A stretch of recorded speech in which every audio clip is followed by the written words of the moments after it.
Yeah, thank you. Good morning, members. I'm called Gino the Champion. I'm here on Balalo issues.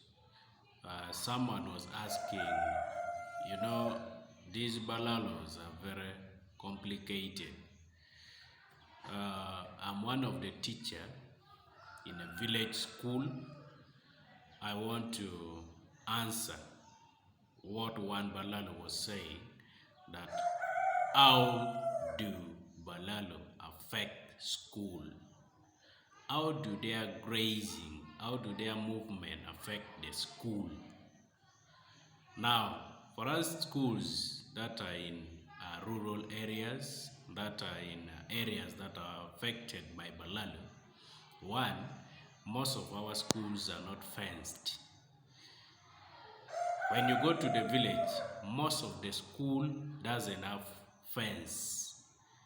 Now, sometimes we plant our crops, the school garden, outside the school.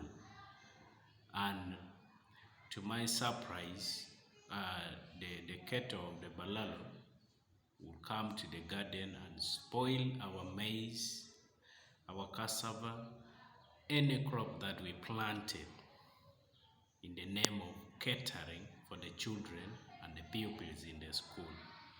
That is one. Two, our children, sometime when they are coming to school, they meet on the way large herds of cattle.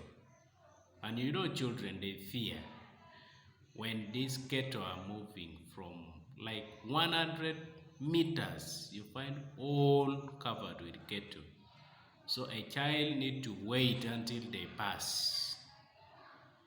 Hence, the child will come late to school, affecting the education of the child, affecting the future of the child, because the child is coming late to school.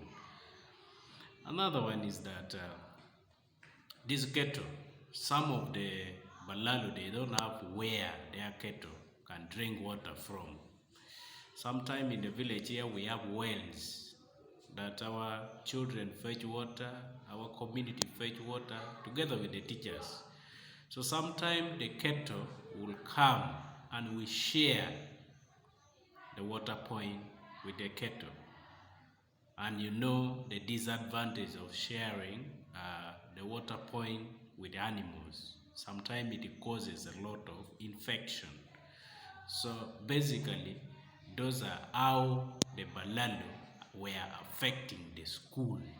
For the man who asked that, how is the Balalo affecting the school?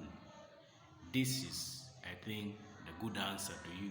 We are not being against you, but we are being realistic that customary land is not for sale.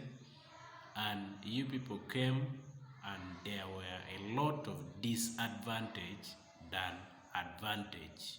So peacefully, that is how I can answer you pertaining the question you said, how does the Balalo affect the school? I'm one of the teacher in the affected area. That is my humble answer to you. Thank you.